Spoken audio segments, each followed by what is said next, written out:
ناظرین، آگ سے صحیح و سلامت واپس آنے کے بعد حضرت ابراہیم علیہ نبینا علیہ السلام اور نمرود کا آمنا سامنا ہوا، اور حضرت ابراہیم علیہ السلام نے اسے خدا کے بارے میں بتایا، لیکن نمرود نے خدا کی خدائی کو ماننے کی بجائے خود اپنے خدا ہونے کا دعویٰ کیا، اور پھر اس معاملے میں حضرت ابراہیم علیہ السلام سے جھگڑا کرنے لگا۔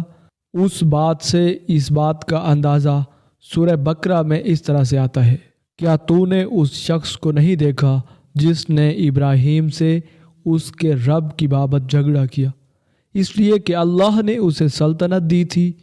جب ابراہیم نے کہا کہ میرا رب وہ ہے جو زندہ کرتا ہے اور مارتا ہے، اس نے کہا میں بھی زندہ کرتا ہوں اور مارتا ہوں۔ کہا ابراہیم نے، بے شک اللہ سورج مشرق سے لاتا ہے اور تو اسے مغرب سے لے آ۔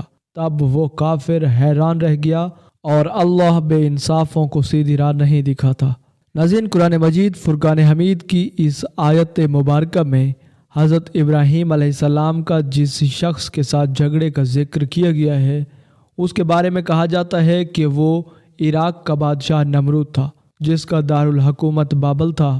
حضرت ابراہیم علیہ السلام نے جب کفار کے بت توڑ دیے، انہیں نمرود کے دربار میں پیش کیا گیا، جہاں آپ علیہ السلام کا نمرود سے مکالمہ ہوا۔ دربار میں پیشی ہوئی تو زیر بحث مسئلہ خدائی کا تھا۔ جب اسے حضرت ابراہیم علیہ السلام نے اللہ کی عبادت کی دعوت دی تو اس نے جہالت اور گمراہی کی وجہ سے خدائی کا دعویٰ کر دیا۔ چنانچہ حضرت ابراہیم علیہ السلام نے اس سے بحث کی، اس نے اپنے رب ہونے کا دعویٰ کیا تو حضرت ابراہیم علیہ السلام نے فرمایا، میرا رب زندہ کرتا ہے اور مارتا ہے۔ اس نے کہا، میں بھی زندہ کرتا ہوں اور مارتا ہوں۔ محمد بن اسحاق بیان کرتے ہیں کہ اس کے سامنے 2 آدمی پیش کیے گئے، ان کے لیے سزائے موت کا فیصلہ ہو چکا تھا۔ اس نے ایک کو قتل کرنے کا حکم دیا اور دوسرے کو معاف کر دیا۔ اس طرح اس نے یہ فریب دیا کہ اس نے ایک کو موت دی اور دوسرے کو زندگی بخش دی۔ اس کا یہ عمل حضرت ابراہیم علیہ السلام کی دلیل کا جواب نہیں تھا، اور نہ ہی اس کا موضوع مناظرہ سے کوئی تعلق تھا، جس سے یہ ظاہر ہو گیا اس کے پاس کوئی دلیل نہیں تھی۔ حضرت ابراہیم علیہ السلام نے جو دلیل پیش فرمائی، اس کی وضاحت یہ ہے کہ جانداروں کا جینا مرنا ایک عام مشاہدے کی چیز ہے، کیونکہ یہ واقعات خود بخود پیش نہیں آتے، لہٰذا ضرور کوئی ایسی ذات موجود ہے جس کی معیشت کے بغیر ان اشیاء کا وجود میں آنا محال ہے۔ لازمی ہے کہ نظر آنے والے واقعات کا کوئی فاعل ہو جس نے انہیں پیدا کیا، انہیں اپنے نظام کا پابند کیا، جو ستاروں، ہواؤں اور بادلوں کو ایک جگہ سے دوسری جگہ لے جاتا ہے اور بارش برساتا ہے، اور ان جانداروں کو پیدا کرتا ہے جو ہمیں نظر آتے ہیں، اور پھر انہیں موت سے ہمکنار کر دیتا ہے۔ اس لیے حضرت ابراہیم علیہ السلام نے ایک اور دلیل پیش کی جس سے نہایت واضح طور پر خالق کا وجود اور نمرود کے دعوے کا بطلان ثابت ہوتا ہے۔ ناظرین، اس کی وجہ سے اسے سب کے سامنے لاجواب اور خاموش ہونا پڑا۔ ارشاد باری تعالیٰ ہے، ابراہیم نے کہا، اللہ وہ ہے جو سورج کو مشرق سے نکالتا ہے، لہٰذا تو اسے مغرب سے نکال دے۔ یعنی یہ مسخر سورج روزانہ مشرق سے نکلتا ہے، جیسے اسے پیدا کرنے والے اور چلانے والے نے مقرر کر رکھا ہے۔ اگر تو ہی زندگی اور موت کا مالک ہے، جیسا کہ تیرا دعویٰ ہے کہ تو زندہ کرتا ہے اور موت دیتا ہے، تو سورج کو مغرب سے لے کر آ، کیونکہ جس کے ہاتھ میں زندگی اور موت کا اختیار ہو اور جو چاہتا ہے وہ کر سکتا ہے، اسے نہ منع کیا جا سکتا ہے نہ مغلوب کیا جا سکتا ہے، بلکہ وہ تو ہر چیز پر غالب ہوتا ہے اور ہر چیز اس کے حکم کی پابند ہوتی ہے۔ اگر تیرا دعویٰ سچا ہے تو یہ کام کر، ورنہ ثابت ہو جائے گا کہ تیرا دعویٰ غلط ہے۔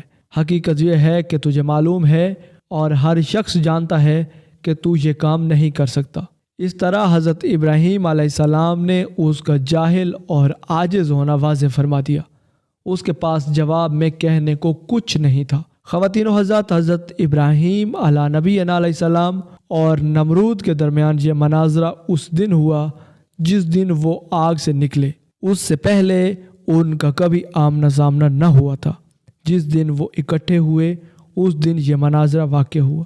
جب حضرت ابراہیم علیہ السلام نے نمرود کو اللہ کے راستے کی طرف بلایا، اس کو نصیحت کی، تو اس نے چند روز کی مہلت مانگی۔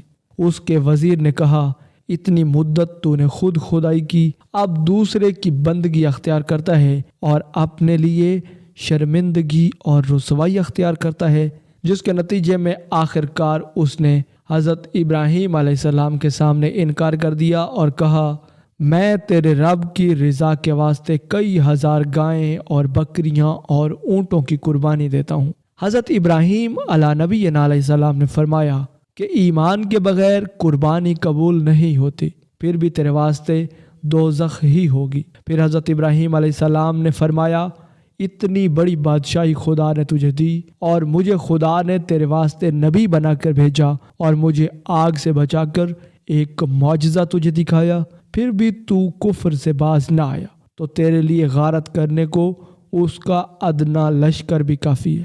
ناظرین، نمرود چونکہ ایک متکبر بادشاہ تھا جسے اپنی خدائی پر بڑا مان تھا اور اپنی طاقت پر غرور تھا، اس نے کہا، دنیا میں میرے بغیر کوئی بادشاہ نہیں اور میری بارگاہ کے بغیر کوئی بارگاہ نہیں۔ اگر آسمان کے بادشاہ کی کوئی فوج ہے تو کہو مجھ پر اپنی فوج بھیج کر میری لڑائی اور حشمت کا تماشا کرے۔ ناظرین، زید بن اسلم سے روایت ہے کہ نمرود نے اشیاء خورد و نوش کا انتظام اپنے ہاتھ میں رکھا۔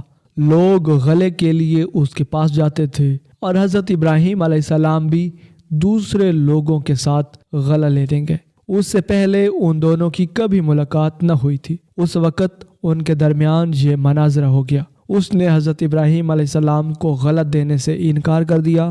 آپ اس کے پاس آئے تو آپ کے پاس غلہ نہیں تھا۔ جب آپ گھر کے قریب پہنچے تو دونوں بورے مٹی سے بھر لیے اور دل میں سوچا کہ جب میں گھر پہنچوں گا تو گھر والے مطمئن ہو جائیں گے۔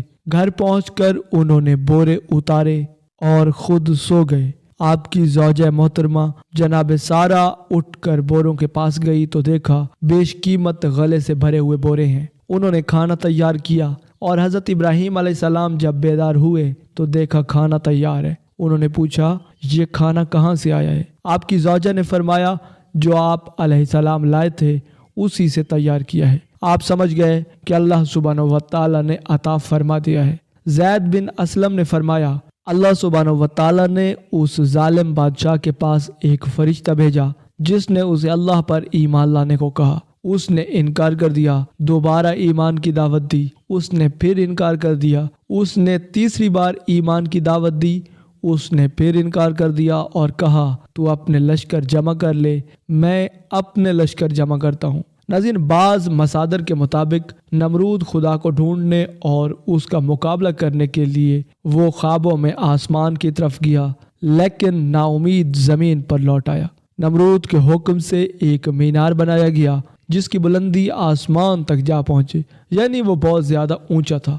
یہ مینار بابل کے نام سے مشہور ہے۔ آخرکار وہ زیادہ بلندی سے ڈرتے ہوئے خدا سے لڑے بغیر زمین پر واپس آ گیا۔ تاریخی مصادر کے مطابق نمرود کے محل پرواز کو بیت المقدس اور اس کے دوبارہ زمین پر بیٹھنے کی جگہ کو جبل دخان ذکر کیا گیا ہے۔ بعض تاریخی مصادر میں نمرود کے آسمان کی طرف پرواز کرنے کی داستان کو مختلف انداز میں پیش کیا گیا ہے۔ ان مصادر میں آیا ہے کہ نمرود نے خدا سے مقابلہ کرنے کے لیے ایک بلند و بالا مینار بنایا جو مینار بابل کے نام سے مشہور ہوا، جو کچھ مدت بعد خدا کے حکم سے نیست و نابود ہوا۔ بعض مفسرین کے مطابق سورہ نحل کی آیت نمبر 26 میں اسی واقعے کی طرف اشارہ کیا گیا ہے۔ خدا نے کافروں کی اس عمارت کو تباہ کرنے کی طرف اشارہ کیا ہے جسے لوگوں کو دھوکہ دینے کے لیے تعمیر کیا گیا تھا۔ ان ساری روایات کے برعکس یہ روایت بالکل درست ہے کہ جب نمرود نے حضرت ابراہیم علیہ السلام کو چیلنج کیا کہ اگر تمہارے آسمانی خدا کی کوئی فوج ہے تو اسے کہو مجھ پر اپنے لشکر بھیجے اور جنگ کرے۔ یہ سن کر حضرت ابراہیم علیہ السلام نے اللہ سبحانہ و تعالیٰ سے دعا مانگی اور مدد مانگی۔ جب حضرت جبرائیل علیہ السلام حضرت ابراہیم علیہ السلام کے پاس تشریف لائے اور کہا کہ نمرود سے کہہ دیجئے کہ وہ اپنا لشکر تیار کرے۔ اللہ سبحانہ و تعالیٰ نے انسان شکل میں ایک فرشتہ نمرود کے پاس بھیجا۔ فرشتے نے اسے کہا تیرا خدا کہتا ہے کہ تو مجھ پر ایمان لے آ، تیری بادشاہت برقرار رکھوں گا۔ نمرود بولا کون خدا؟ خدا تو صرف میں ہوں۔ فرشتے نے دوسری اور تیسری بار بھی اپنی بات دہرائی مگر ہر بار نمرود نے انکار ہی کیا۔ نمرود کی سرکشی کا نتیجہ یہ ہوا کہ اللہ سبحانہ و تعالیٰ کی طرف سے مچھروں کی فوج نمرود کے لشکر پر مسلط ہو گئی، جس نے لشکر کے تمام افراد کا گوشت کھا کر سارا خون پی لیا اور ان کی صرف ہڈیاں باقی رہ گئی۔ مچھر اتنے زیادہ تھے کہ سورج کی روشنی ٹھیک سے دکھائی نہیں دیتی تھی۔ نمرود یہ ہولناک منظر دیکھتا تھا مگر کچھ نہیں کر سکتا تھا۔ اس کے بعد اللہ کا کرنا یہ ہوا کہ ایک مچھر نمرود کے ناک کے راستے دماغ میں گھس گیا اور مغز کھانا شروع کر دیا۔ درد کی شدت سے نمرود پاگل ہونے لگا اور اس نے اپنی تکلیف ختم کرنے کے لیے سر پر ڈنڈے اور جوتے لگوانا شروع کر دیے۔ خدا کی قدرت کہ جب سر پر ڈنڈا پڑتا مچھر کاٹنا چھوڑ دیتا اور جب ڈنڈا نہ پڑتا تو مچھر کاٹنا شروع کر دیتا تھا۔ کیفیت یہ ہو چکی تھی کہ جو شخص نمرود کے سر پر زوردار چوٹ لگاتا وہ اس کا ہمدرد کہلاتا۔ یوں ڈنڈے اور جوتے پڑتے پڑتے اور چوٹیں لگتے لگتے 400 سال گزر گئے اور نمرود بالآخر ذلیل و خوار ہو کر جہنم رسید ہو گیا۔ ناظرین، یہ انجام ہوتا ہے سرکشی اور نافرمانی کا۔ ناظرین، حضرت ابراہیم علیہ السلام اور نمرود کے متعلق اس ویڈیو سیریز کی دوسری ویڈیو میں اب تک کے لیے اتنا ہی۔ اسی امید کے ساتھ اجازت دیجیے کہ آپ کو ہماری ویڈیو پسند آئی ہوگی۔ ملتے ہیں بہت جلد ایک نئے دلچسپ اور علم سے بھرپور ویڈیو میں، تب تک کے لیے اللہ نگہبان۔